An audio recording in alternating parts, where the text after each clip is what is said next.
Welcome to Life Stories, where we bring you heartfelt tales of love, resilience, and hope.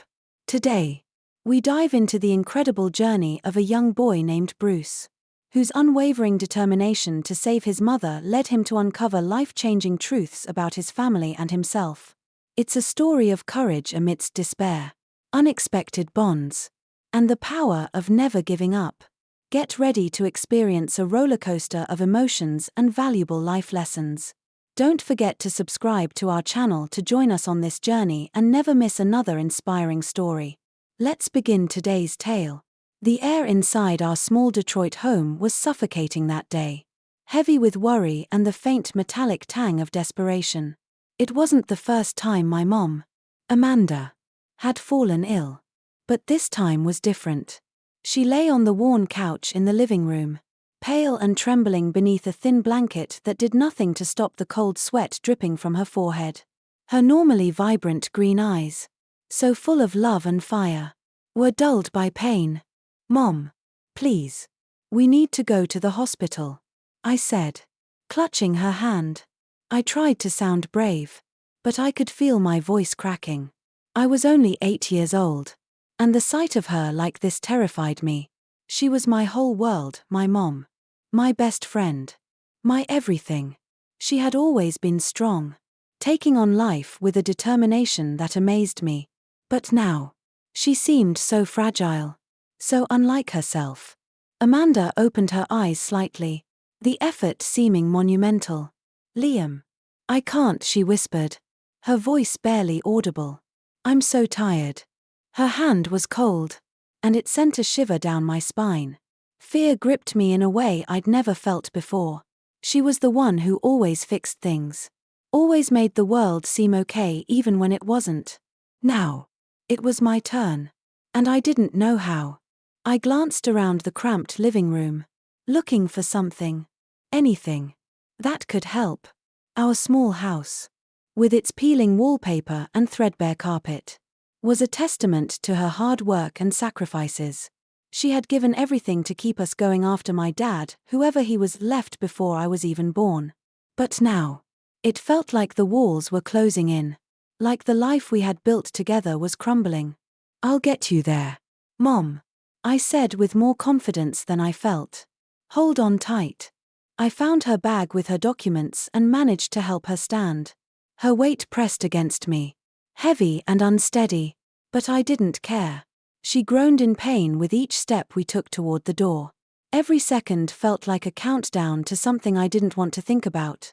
"You'll be fine, Mom," I whispered, more to convince myself than her. Just a little further. The walk to Detroit General Hospital felt endless. The streets were noisy and indifferent, the sounds of honking cars and bustling crowds blending into a cacophony that seemed to mock our struggle. People passed by without a second glance, their lives moving forward as mine stood still, teetering on the edge of a cliff. When we finally reached the hospital, the reality of our situation hit me like a blow to the chest. The waiting room was packed, a sea of weary faces and tired bodies, and no one seemed to notice us. I found an old wheelchair near the entrance and managed to get my mom into it. Her head drooped to the side, her breath shallow. "Please, someone help my mom," I shouted, my voice cracking with desperation. But my cries were swallowed by the chaos around me. Nurses and doctors rushed past, too busy to stop, and the few people who glanced our way quickly turned back to their own troubles. Amanda's lips moved, but her voice was too weak to hear. I leaned closer. "Liam," she murmured. "I don't think I'll make it." "No," I said firmly, choking back tears. "Don't say that. You'll be okay. Just hold on a little longer." Finally, a doctor approached, his face lined with exhaustion. He looked at Amanda, his expression serious. "Your mother is very sick, son," he said. "We'll take her inside now." I followed as they wheeled her into the emergency room, my small frame trembling with fear. The doctor turned to me after checking her vitals. "She has a rare disease, and her body is very weak. The treatment she needs is extremely expensive. We don't have the medication here. His words felt like a slap. But we have to do something, I said, my voice rising with panic. You can't just let her. I couldn't finish the sentence. The doctor sighed and placed a hand on my shoulder. We'll do what we can to keep her stable. But without that medication, she doesn't have much time. How much time? I asked, barely able to get the words out. 24 hours. At most. It felt like the floor beneath me gave way. My knees buckled. But I didn't fall. I couldn't fall. I had to be strong. For her. I sat by her bedside, holding her hand. I'll get the medicine. Mom, I said, tears streaming down my face. I promise. She opened her eyes. Her gaze filled with a mix of love and sadness. You're so brave. Liam, she whispered. Always taking care of me. But now. You have to promise me something. Anything. Mom. Promise me you'll keep going. No matter what. I promise. I said. My voice breaking. But you're not going anywhere. I'll get the medicine. You'll see. Her hand squeezed mine weakly, and she smiled a fragile, heartbreaking smile. I love you. My boy. Never forget that. I love you too. Mom. I said, hugging her gently. And you're going to be okay. I swear. That night, as I sat by her bedside, I made a plan. I didn't know how I would do it. But I knew one thing for sure, I couldn't lose her. She was my mom, my anchor. And I would do whatever it took to save her. The world may have turned its back on us. But I wouldn't. Not now. Not ever. The hospital waiting room was a blur as I paced back and forth, my mind racing with desperation. I clutched the few crumpled bills in my pocket, remnants of Mom's hard work before she fell ill. They weren't enough. But they were all I had. My mom's weak voice still echoed in my ears. And the doctor's grave words felt like an inescapable countdown. Outside. The cool Detroit night was filled with the hum of distant traffic and the occasional shout from a passerby. I had always been scared of the dark. But tonight, fear was drowned out by a more profound urgency. I had no time to be afraid. Mom needed me. The convenience store near the hospital glowed like a beacon under the streetlights. I pushed open the door, my steps hesitant but determined. Inside, the harsh fluorescent lights made everything seem too bright, too sharp. My eyes scanned the shelves, landing on a stack of small candy packs. They were colorful and cheap, maybe cheap enough for me to afford. This has to work, I murmured to myself, trying to ignore the knot in my stomach. I handed over the crumpled bills to the cashier, who barely glanced at me before sliding the candy across the counter. My hands trembled as I picked up the bag. It was heavy, not in weight, but in the significance it carried. This was my chance. My only shot. Outside the store, I made my way to a busy intersection I knew well. Cars sped past, their headlights cutting through the darkness. While the traffic light blinked like a slow heartbeat, I stood there for a moment, my breath visible in the cold air, clutching the candy as if it were my lifeline. When the light turned red, I stepped onto the road, my small frame dwarfed by the towering vehicles. The candy in my hands felt insignificant, yet I held it out as though it were gold. Please, help me, I called out, my voice loud but shaky. It's for my mom, she's very sick. And I need to buy her medicine. Some drivers rolled up their windows without a glance. Others turned away, avoiding eye contact as if my plea was something too inconvenient to acknowledge. My heart sank with each rejection. But I couldn't stop. I wouldn't stop. One driver tossed a handful of coins out the window, and I scrambled to pick them up before the light turned green. It wasn't much, barely enough to buy a loaf of bread, but I whispered a quiet thank you to the car as it sped away. As the hours dragged on, my hands grew numb from the cold, and my legs felt like they could give out at any moment. The few coins I'd managed to collect clinked softly in my pocket, a harsh reminder of how far I still had to go. Then, something unusual happened. A woman in a neat coat and high heels, carrying a small bag, walked briskly toward the crosswalk near the traffic light. She looked out of place among the chaos of the street, her polished demeanor contrasting sharply with my ragged clothes and desperate cries. Suddenly, she stumbled, clutching her chest. I froze, watching her stagger before collapsing onto the sidewalk. The candy slipped from my grasp as I ran toward her, my heart pounding. Are you okay? I asked, kneeling beside her. Her face was pale, and her breath came in short, shallow gasps. She tried to speak, but no words came out. Hold on, I said, trying to stay calm even though my hands were shaking. I'll get help. I flagged down a passerby who barely slowed before rushing away.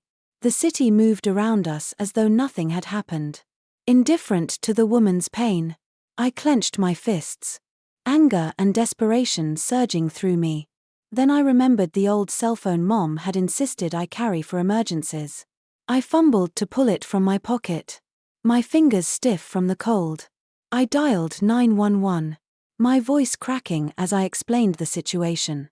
Within minutes, the distant sound of sirens filled the air, growing louder as the ambulance approached.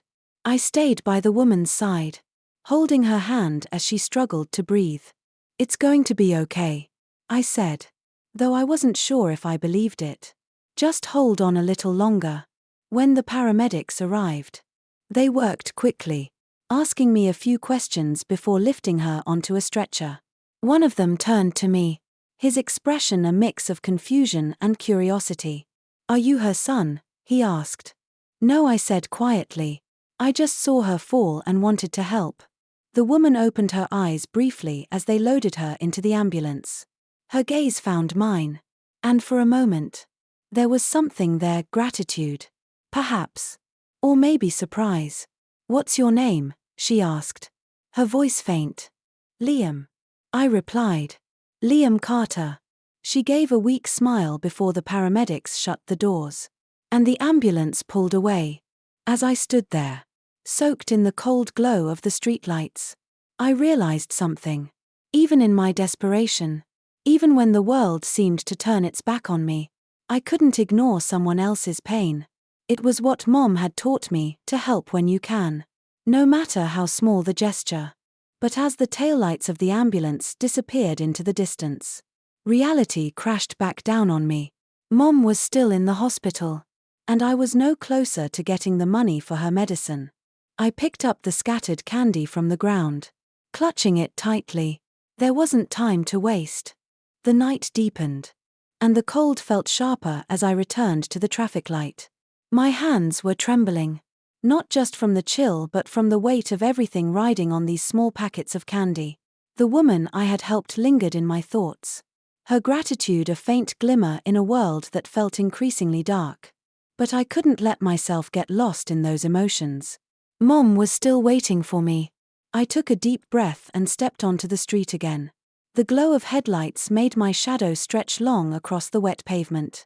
The light turned red, and I moved toward the stopped cars, holding up the candy like an offering. Please, I called out, my voice louder this time. I need help. My mom is in the hospital, and I need to buy her medicine. Some drivers ignored me, their faces turned toward their phones or the dashboard. Others spared me a glance before shaking their heads or quickly looking away. It was humiliating, but I didn't have time to dwell on that. I had no choice but to keep trying. One car window rolled down, and a man tossed a few coins into my hand without saying a word. I murmured a thank you as he drove off. Another driver handed me a dollar bill, her expression weary but kind. For a moment, I felt a flicker of hope.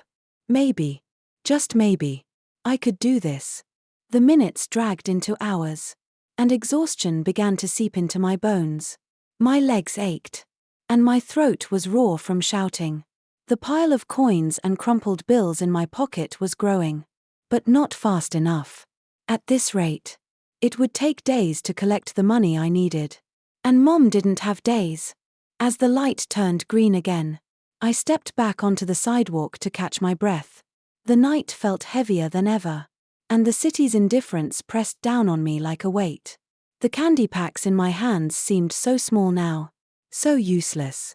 Then, as I leaned against a lamppost, I noticed something out of the corner of my eye. A sleek black car was parked across the street.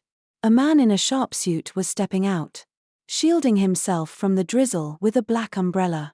There was something familiar about him, though I couldn't place it immediately. And then it hit me. I reached into my pocket and pulled out the photo Mom had given me, the one she had kept hidden until the night she fell ill. My hands trembled as I compared the face in the photo to the man across the street. It was him. The same piercing eyes. The same strong jawline. This was the man Mom had said was my father. My heart pounded in my chest as I clutched the photo tightly. This was my chance, maybe my only chance. I didn't know what I would say or how he would react. But I couldn't let him walk away without trying. I darted across the street, weaving between parked cars. The man was getting into his car, his driver holding the door open for him. "Wait," I shouted, my voice cracking with desperation. He didn't hear me. The car door closed, and the engine roared to life. "Dad," I yelled. Louder this time. "Please. Wait." The car began to pull away, and I broke into a run, chasing after it with everything I had. My breath came in ragged gasps, and the cold air burned my lungs. "Dad," I shouted again, the word feeling strange and heavy on my tongue. The car disappeared down the street, its taillights fading into the distance. I stopped, my legs giving out beneath me. I collapsed onto the wet pavement, gasping for air. The photo slipped from my grasp, falling into a puddle. I snatched it up quickly, wiping the water from its surface. But the edges were already beginning to crumple. Tears stung my eyes, blurring the lights of the city around me. I had come so close, only to lose him again. The weight of everything, Mom's illness, the money I didn't have, the father who didn't even know I existed, came crashing down on me all at once. As I sat there on the cold, wet ground, I heard footsteps approaching. I looked up to see a woman with an umbrella standing over me. Her expression was a mix of curiosity and concern. "Are you okay?" she asked, her voice soft but wary. I shook my head, clutching the photo tightly to my chest.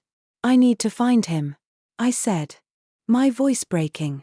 "He's the only one who can help my mom." The woman frowned, her gaze shifting to the photo in my hands. "Who is he?" she asked. I hesitated, unsure of how much to say. "My father," I finally admitted. "At least, that's what my mom told me." The woman's eyes widened slightly, and then a knowing look crossed her face.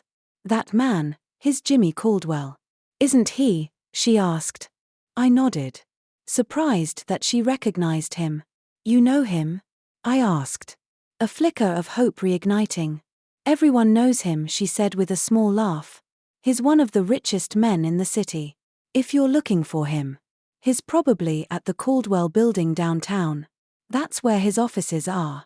My heart raced at her words. This was it, a real lead. "Thank you," I said quickly, getting to my feet. "Good luck," she said, though her tone was tinged with doubt. "You'll need it." I didn't have time to dwell on her skepticism. Clutching the photo tightly, I turned and began running toward downtown, the weight of hope and desperation driving me forward. This was my last chance. I had to make it count.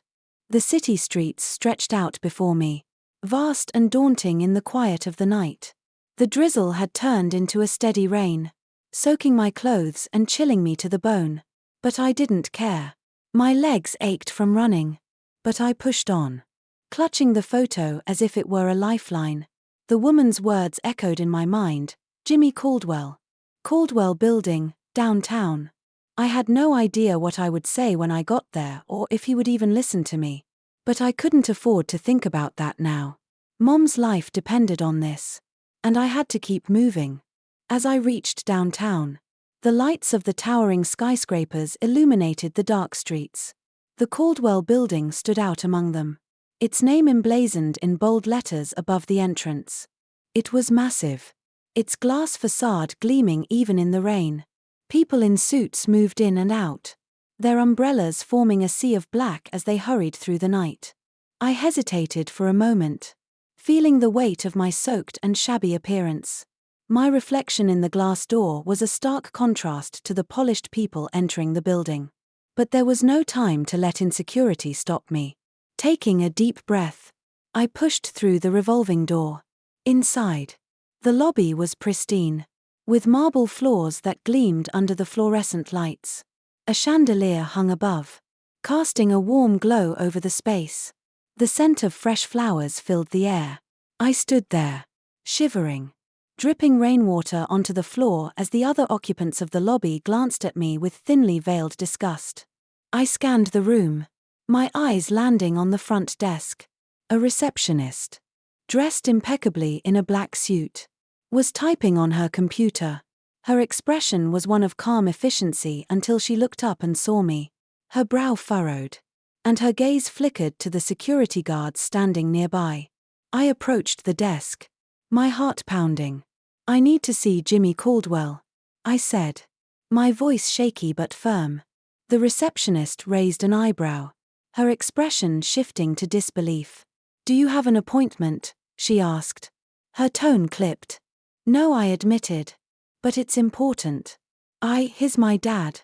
Her eyes widened slightly before narrowing in skepticism. "Your dad?" she repeated, her voice laced with doubt. "Mr. Caldwell is in a meeting, and he doesn't take unscheduled visitors. Please," I begged, my voice breaking.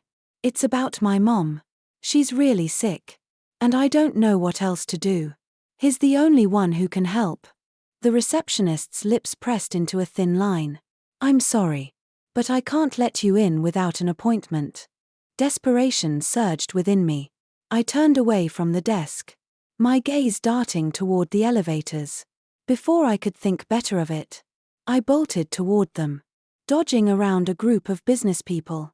The sound of the receptionist shouting followed me, but I didn't stop. "Hey, kid," one of the security guards yelled. "Stop right there." I reached the elevator and frantically pressed the button. The doors slid open just as the guards closed in on me. I darted inside and hit the highest floor button, hoping it would take me to Jimmy. As the doors shut, one of the guards slammed a hand against them. But it was too late. The elevator ride felt like an eternity. My heart was pounding so loudly that it drowned out the soft elevator music. I clutched the photo tightly, praying that this wasn't a mistake. When the doors finally opened, I stepped out into a long hallway lined with offices. At the end of the hallway, a large glass door stood ajar. Inside, I could see a group of men and women sitting around a conference table. At the head of the table was Jimmy Caldwell, his commanding presence unmistakable. He was speaking, gesturing toward a chart on the screen behind him. Oblivious to the chaos I was about to unleash, I took a step forward, my legs trembling. "Jimmy Caldwell," I shouted, my voice echoing down the hallway. "I need to talk to you." The room fell silent. All eyes turned to me, and for a moment, I wanted to shrink into the floor. Jimmy's gaze landed on me, his brows furrowing in confusion. He stood slowly, his eyes narrowing as he studied my drenched and bedraggled form. "What is this?" he demanded, his voice sharp and authoritative. "Who let him up here?" One of the security guards appeared behind me, grabbing my arm. "I'm sorry, Mr. Caldwell." He slipped past us. "Wait," I yelled, struggling against the guard's grip. "Please. You have to listen to me. My mom, her name is Sarah, she said you're my father." The room erupted into murmurs, the executives exchanging shocked glances. Jimmy's face froze, his expression unreadable. "What did you say?" he asked, his voice quieter now, almost disbelieving. "My mom, Sarah Daniels, she told me before she got sick. She said you're my dad." I held up the photo, my hand trembling. "She gave me this. Jimmy's eyes widened as he took in the photo. He reached for it, his hand shaking slightly as he examined it. The color drained from his face, and he staggered back a step as if the weight of the past had just slammed into him. "Sarah," he whispered, his voice barely audible. The photo slipped from his hand, fluttering to the floor. The security guard loosened his grip on me, his confusion mirroring everyone else's. I stepped forward, my voice desperate. "Please. My mom's in the hospital. She's dying. I don't know what else to do. You're my only hope." Jimmy looked at me, his expression torn between shock and something deeper, guilt, perhaps, or regret. For a long moment, he didn't speak. Then, finally, he took a deep breath and said, "Come with me." My heart leapt, and for the first time that night, I felt a glimmer of hope. Maybe, just maybe, I had found the help I needed. Jimmy led me out of the conference room, his grip firm but not harsh on my shoulder. The murmurs of the executives followed us as we moved down the hallway, their curious and judgmental gazes piercing through my back. My heart was racing, a mix of relief that I was finally being heard and anxiety over what would happen next. We stepped into his private office, a massive space with floor-to-ceiling windows that overlooked the glittering cityscape. The room was pristine, modern, and intimidating. Jimmy shut the door behind us, his expression unreadable as he motioned for me to sit in a sleek leather chair across from his enormous desk. I sat hesitantly, clutching my backpack. My clothes were still damp, and I felt painfully out of place in this immaculate world.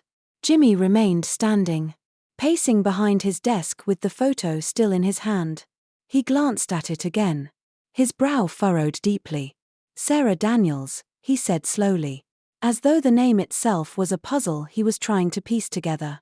"I haven't seen her in years." "She's my mom," I said, my voice small but steady. "She told me you were my dad right before she got sick. She didn't want to tell me at first. I think she was scared." Jimmy stopped pacing and turned to face me, his sharp features softening just slightly. "I had no idea," he said, his voice quieter now. "She never told me, not once." His words hung in the air, heavy with implication. I couldn't tell if he was angry, sad, or simply overwhelmed. Maybe it was all of those things. I decided to push forward, knowing time was slipping through my fingers. "She's in the hospital," I said, my voice cracking. "The doctors said she needs medicine. But it's expensive. And I don't have the money. I tried everything, selling candy, asking for help, but no one would listen. You're my last hope." Jimmy sat down in the chair behind his desk, his hands clasped together tightly. He didn't say anything at first, his piercing eyes fixed on the photo. Then he sighed deeply, rubbing a hand over his face. "Where is she?" he asked finally. "The hospital on Riverside Avenue," I replied quickly. "But they said she doesn't have much time. They were going to send her home because we couldn't pay for the treatment." Jimmy leaned back in his chair, his expression now a mix of determination and guilt. "I'll make the arrangements," he said firmly. "She'll be transferred to a private hospital. And I'll cover the costs." Relief flooded through me, so overwhelming that tears welled up in my eyes. "Thank you," I whispered, my voice trembling. "Thank you so much."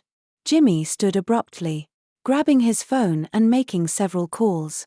I couldn't hear all the details, but his tone was commanding and assured. He was the kind of person people listened to without question, and I could feel the wheels of change beginning to turn. As he spoke, I couldn't help but wonder about him. This man, who I'd only just met but who might be my father, was stepping into my life in a way I'd never expected. It was surreal, like stepping into a dream I hadn't dared to have. When he hung up, he turned back to me, his expression serious. "The transfer is being arranged now," he said. "We'll go to the hospital together to make sure everything goes smoothly." I nodded, still in shock that this was happening. But before we could leave, there was a sharp knock on the door. Without waiting for an invitation, a woman stepped inside. She was tall, elegant, and commanding, with sharp features and piercing eyes. She wore a tailored black dress, and her presence immediately filled the room. She looked from Jimmy to me, her expression shifting to one of suspicion. "Jimmy, what's going on?" she asked. Her tone clipped. "Who is this?" "This is Bruce," Jimmy said, his voice steady but cautious. His Sarah Daniels' son." The woman's eyes widened slightly, and for a moment, she seemed caught off guard. Then her gaze hardened. "Sarah Daniels," she repeated, her voice dripping with incredulity. "The woman you dated years ago?" Jimmy nodded. "Yes. Bruce says she's in the hospital. And she told him I'm his father." The woman's expression turned cold, and her gaze shifted to me. "And you believe this? A boy shows up out of nowhere, claiming you're his father, and you're just going to take his word for it?" Her words stung, but I held my ground. "I'm not lying," I said, my voice firm despite the lump in my throat. "She gave me this." I pointed to the photo in Jimmy's hand. "She told me the truth before she got sick." The woman crossed her arms, her expression unyielding. "Jimmy, this is ridiculous. You don't even know if it's true. And now you're going to involve yourself in some drama from years ago." "Rose," Jimmy said, his voice sharp. "That's enough." Her name was Rose. She was clearly someone important to him, maybe his wife. She looked taken aback by his tone but didn't back down. "This isn't just about me," Jimmy continued, his voice steady but firm. "This is about doing the right thing. If Sarah is dying, and if Bruce really is my son, I can't just walk away." Rose's gaze shifted between us, her jaw tightening. "Fine," she said, her voice cold. "Do what you want.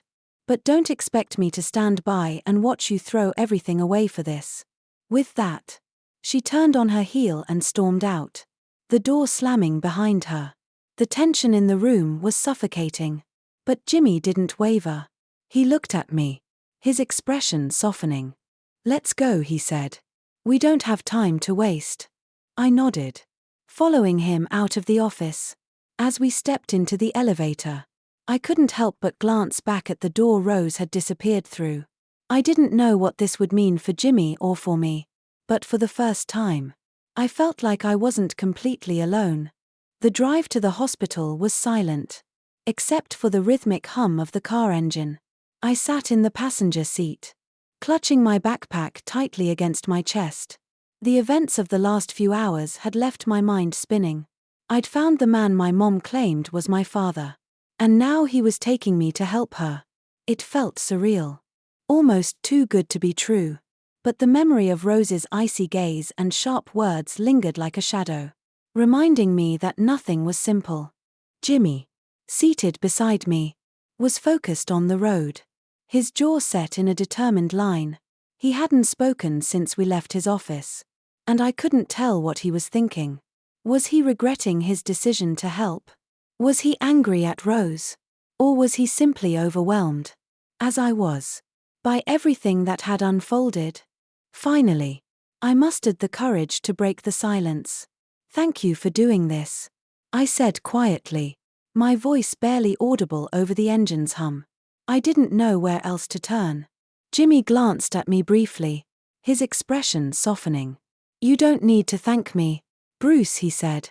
"If what your mother said is true, then I should have been there for you from the start. I didn't know, but that doesn't change the fact that I have a responsibility now."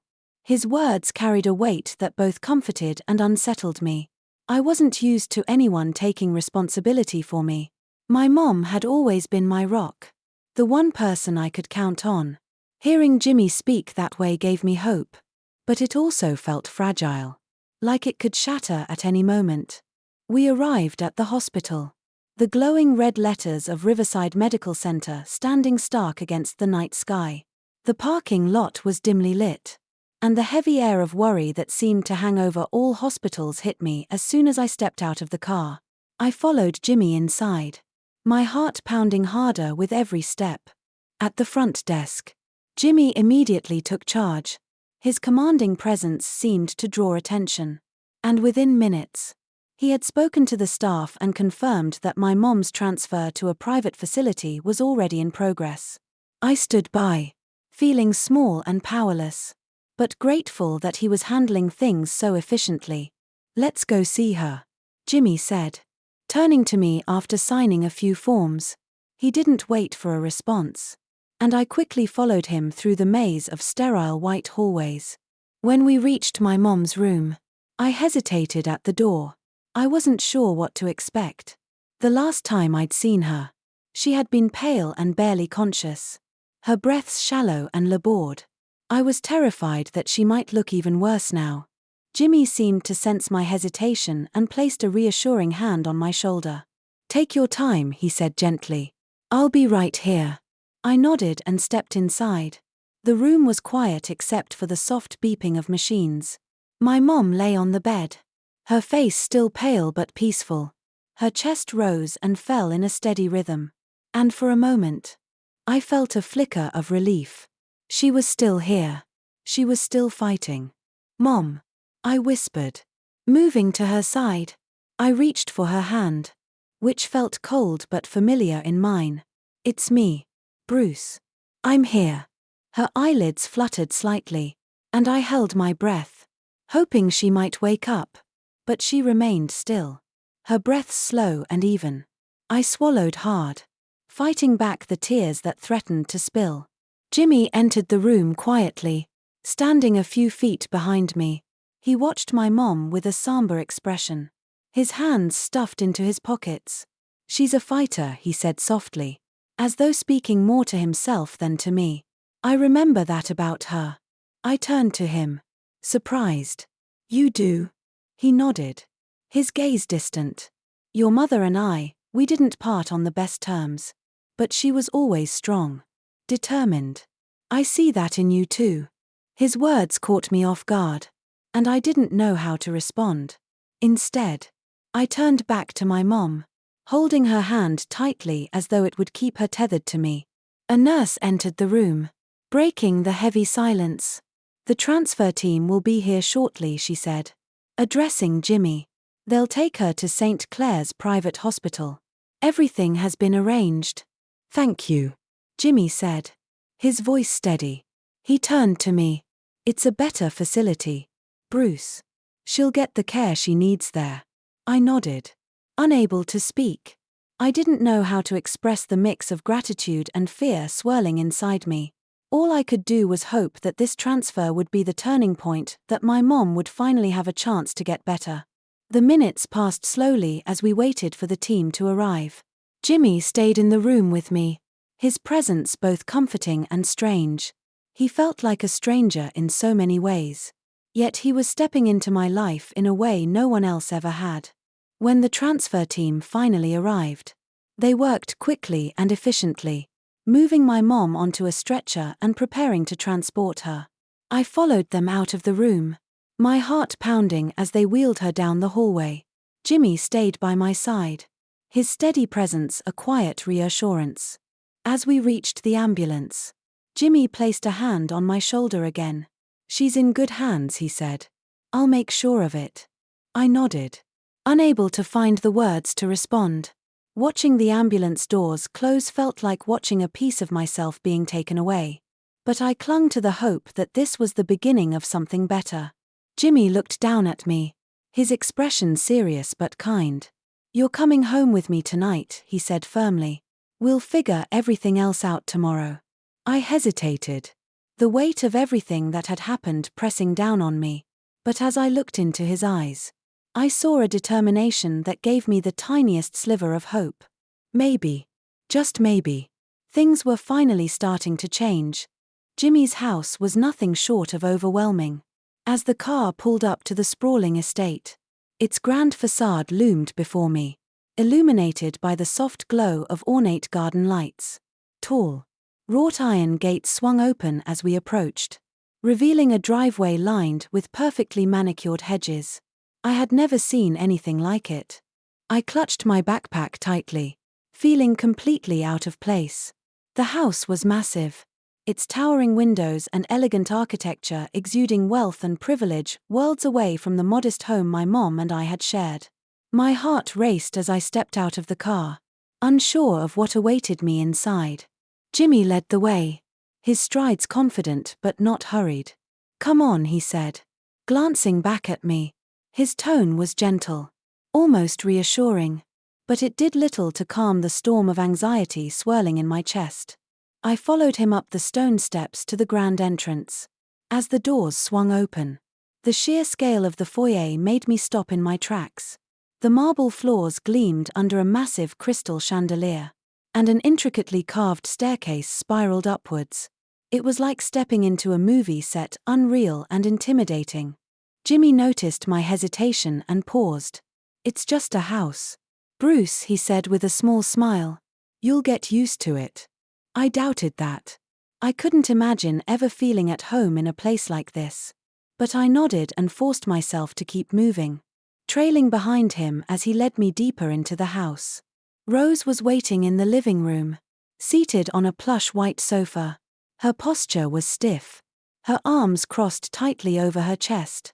The tension in the room was palpable as her eyes locked onto me. "You brought him here," she said, her tone sharp and clipped. It wasn't a question, it was an accusation.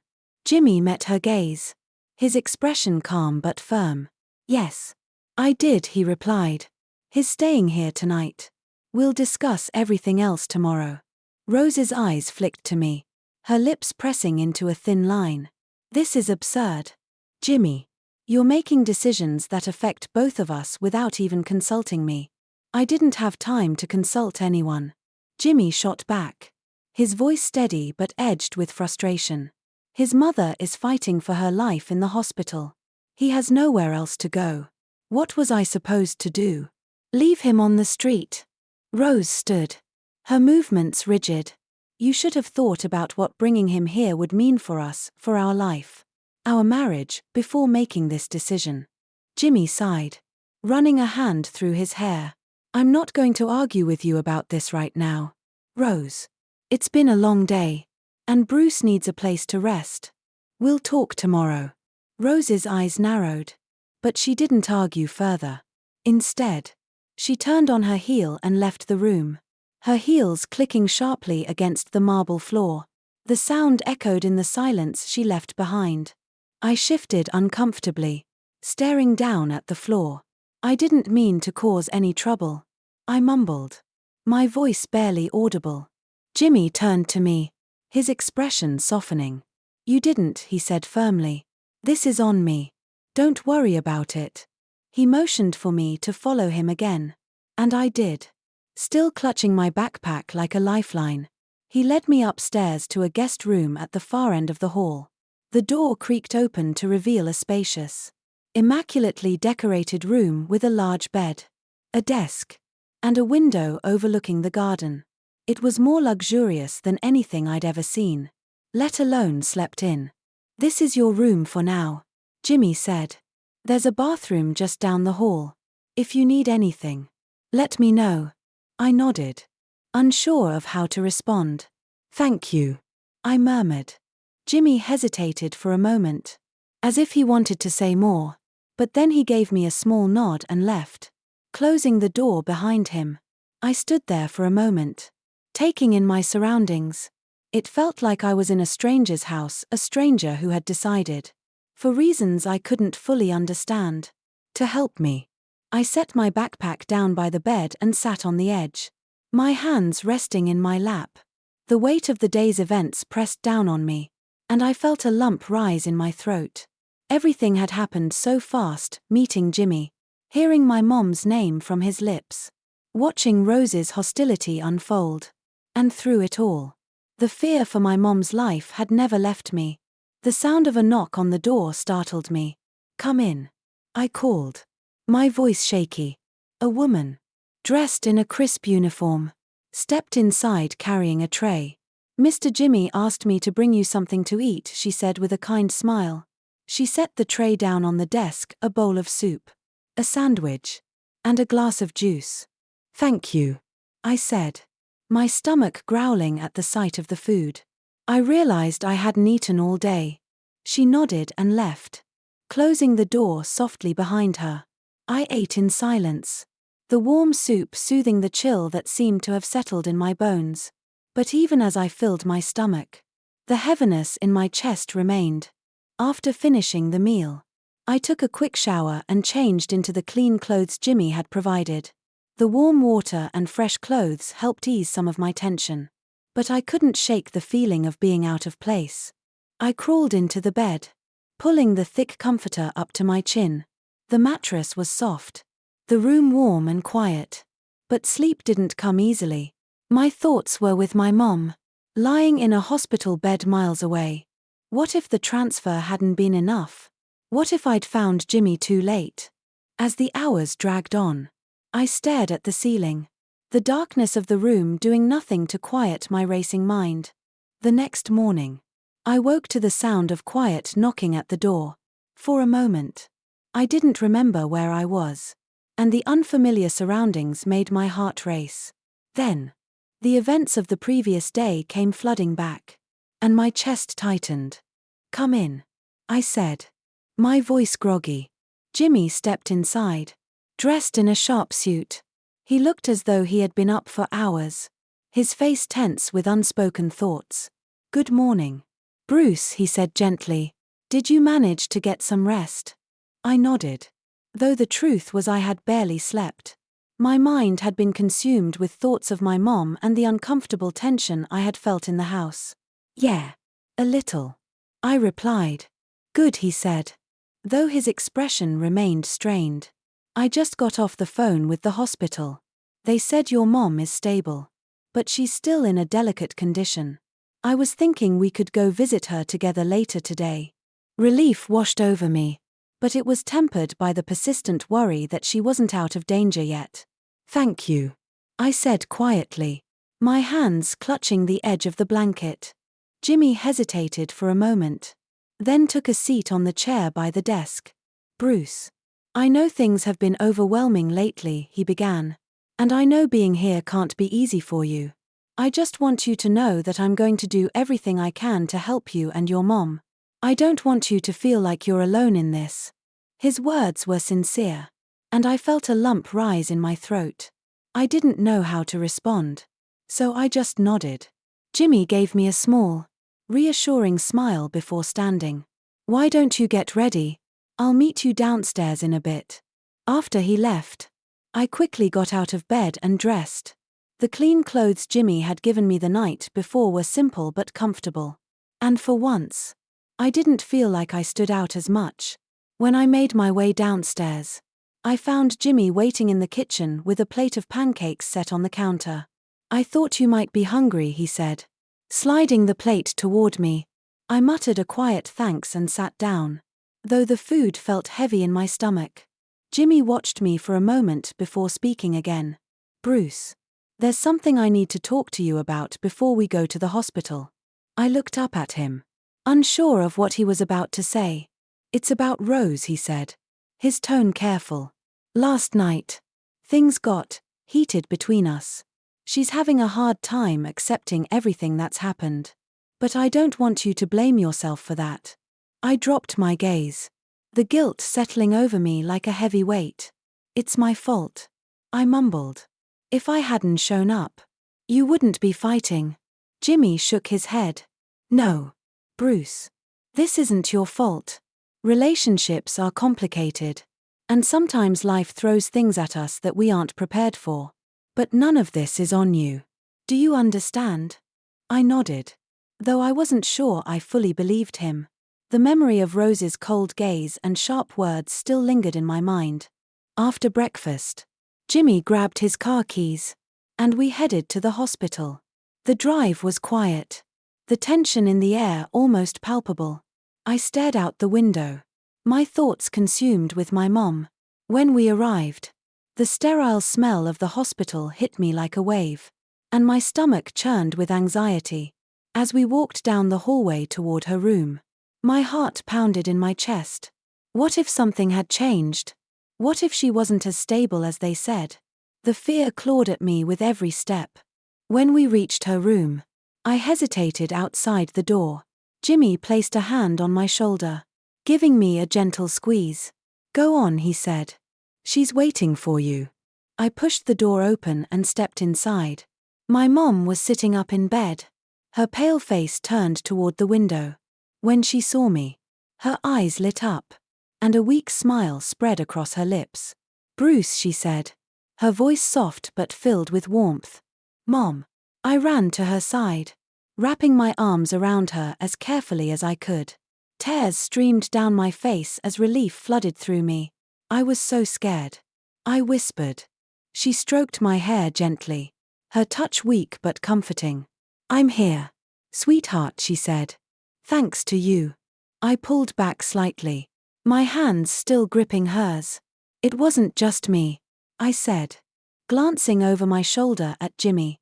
He stood near the door, his expression unreadable as he watched us. "Jimmy helped. He made sure you got here." My mom's eyes moved to Jimmy, and her expression softened. "Thank you," she said, her voice filled with genuine gratitude. Jimmy stepped closer, his hands in his pockets. "I'm just glad you're okay," he said. "Bruce, he's a strong kid. He never gave up on you." I looked back at my mom, feeling a surge of hope for the first time in days. Maybe things were finally starting to turn around. But even as relief washed over me, I knew there was still so much left unresolved. The relief of seeing my mom awake and sitting up was fleeting, quickly replaced by the sobering reality of her frail condition. Her voice, though warm and familiar, was weak, and her movements were deliberate and slow. Yet, even in her vulnerable state, she looked at me with the same comforting strength that had always been my anchor. Jimmy lingered near the door, watching our interaction with a quiet intensity. It was clear he felt out of place, like an intruder in a moment too intimate for him. But there was also a sense of longing in his eyes, as though he wished to be a part of the connection he was witnessing. "Mom," I said, squeezing her hand gently. I thought I was going to lose you." Tears welled in her eyes as she reached out to brush my cheek with her trembling fingers. "Bruce, I'm so sorry you had to go through this," she whispered. "You've been so brave, my love. I'm so proud of you." I shook my head, overcome with emotion. I wasn't brave. I was scared. "Mom, I didn't know what to do. I thought I'd lose you forever." She pulled me closer, her arms fragile but still full of love. "You did everything right, sweetheart. You didn't give up. And now I'm here because of you." Jimmy cleared his throat softly, drawing both our attention. My mom's eyes flicked to him, and for a moment, the air in the room grew heavy with unspoken words. "Bruce told me everything," Jimmy said, stepping forward hesitantly. I didn't know. Chloe, if I had known." My mom interrupted him with a weary shake of her head. "Jimmy, it's in the past. I never told you because I didn't want to complicate your life. You had your own dreams, your own path. I didn't want to burden you." Jimmy's jaw tightened, his guilt evident. "You weren't a burden. You never would have been. I should have been there. For you. For Bruce." I looked between the two of them, my heart aching with the weight of their conversation. I had so many questions, so many things I wanted to say, but I didn't know where to begin. I made choices. "Jimmy," my mom said softly.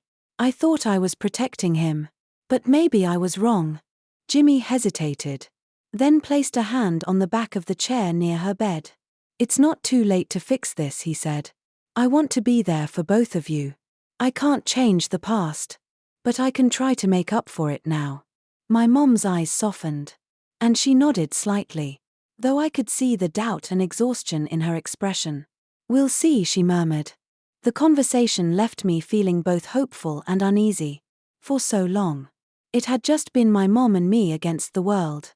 The idea of letting someone else in, someone who had been absent for so many years, was daunting. But at the same time, I couldn't deny the relief I felt knowing I wasn't alone anymore. As the day wore on, I stayed by my mom's side, holding her hand and talking to her about everything that had happened. I told her about the candy, the hospital, and the desperate search for help. I left out the parts about sleeping on the street and the confrontation with Jimmy's wife. She didn't need to know all of that, not yet. Jimmy stayed too. Though he gave us space. He sat in the corner of the room, occasionally stepping out to make phone calls or check on something. Each time he returned, he would glance at me with a look that was hard to decipher, some mixture of pride and sadness. When the nurse came in to check on my mom, I stepped out into the hallway, needing a moment to myself. The hospital was quiet, the fluorescent lights casting an eerie glow on the white walls. I leaned against the wall, staring at the floor as my thoughts swirled. Bruce. Jimmy's voice broke through the silence, and I looked up to see him standing a few feet away. He had his hands in his pockets, his expression unreadable. "Yeah?" I asked, straightening up. He hesitated for a moment, then walked closer. "I meant what I said earlier," he said. "I want to be there for you and your mom. I know I've missed a lot, but I'm here now." I didn't know how to respond. Part of me wanted to believe him, to accept his help without hesitation. But another part of me, the part that had learned to rely only on my mom and myself, was hesitant. "I don't know if it's that easy," I said finally. "It's been just me and her for so long. I don't know how to let someone else in." Jimmy nodded, his expression thoughtful. "I understand," he said. "I've missed a lot of your life, Bruce. I won't pretend I can make up for that overnight. But I want to try, if you'll let me." His sincerity caught me off guard. And for a moment, I didn't know what to say. Finally, I nodded. "Okay," I said quietly. "We can try." Jimmy smiled.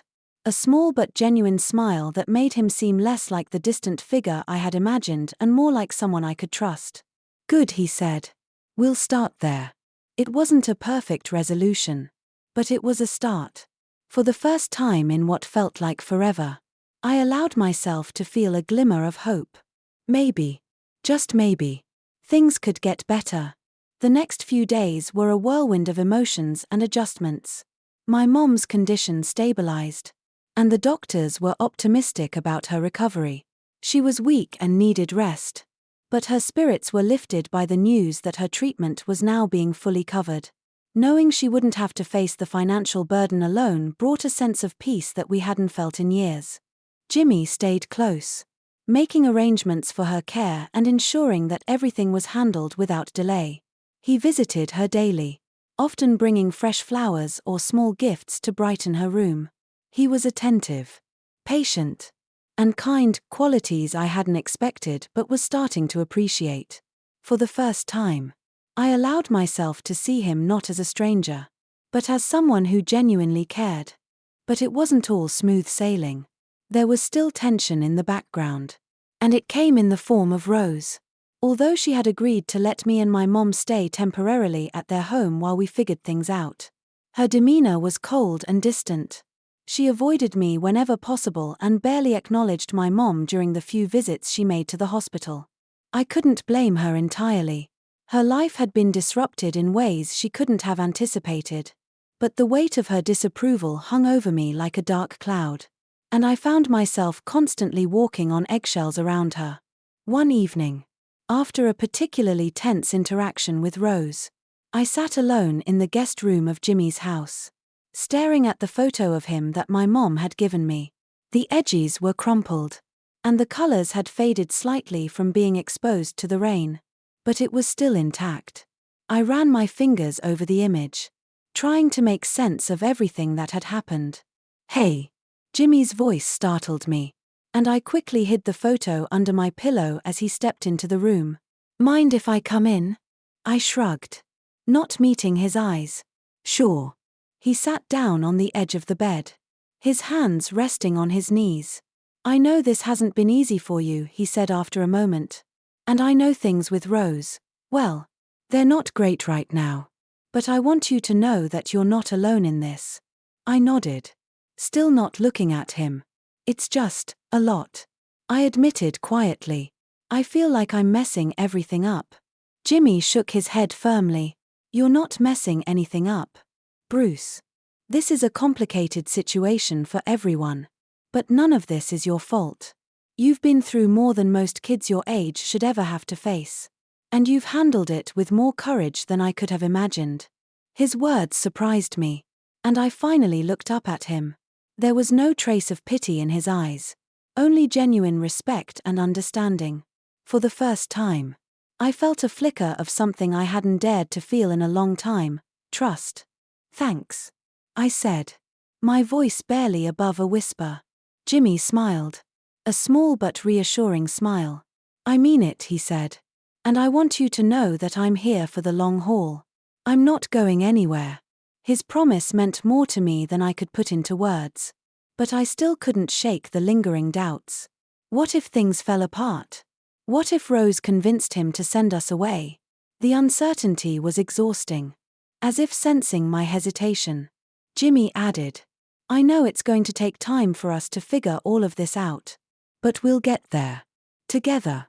I nodded again, feeling a lump form in my throat. I hope so, I said quietly.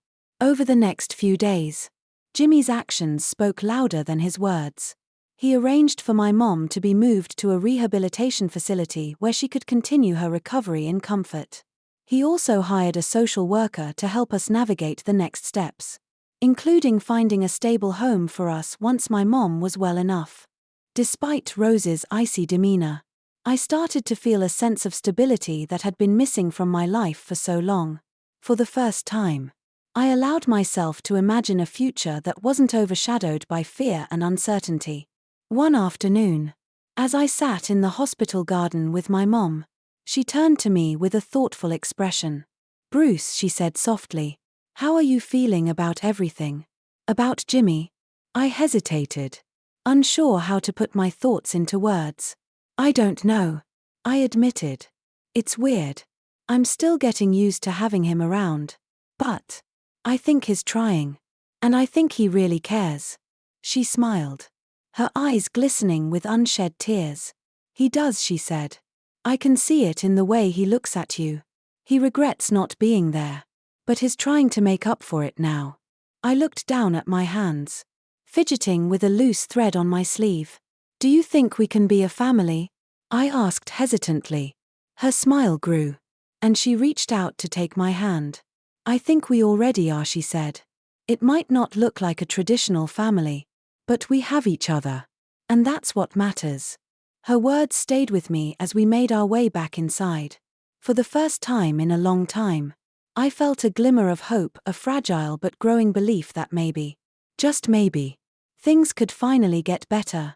As the sun set on the horizon, casting a warm glow over the family gathered together, it became clear that the hardships they had endured had forged unbreakable bonds. Bruce sat beside his mom, Chloe, now healthy and smiling once more. Across the room, Jimmy watched with pride as Bruce shared a story from school, his laughter filling the space that had once been heavy with uncertainty. Even Rose, who had struggled to accept this new chapter, had softened, her heart touched by Bruce's resilience and Chloe's kindness. Life hadn't been easy, but it had given them a second chance, a chance to redefine what family meant. They had learned that love wasn't about perfection but about standing together through life's storms and celebrating the moments of peace that followed. As Bruce looked around at the people who had become his family, he felt an overwhelming sense of gratitude. He knew that no matter what the future held, they would face it together. If you were moved by this story, don't forget to like this video and subscribe to Life Stories for more heartwarming and inspiring tales. Stay tuned for the next story that's sure to touch your heart. Thank you for watching.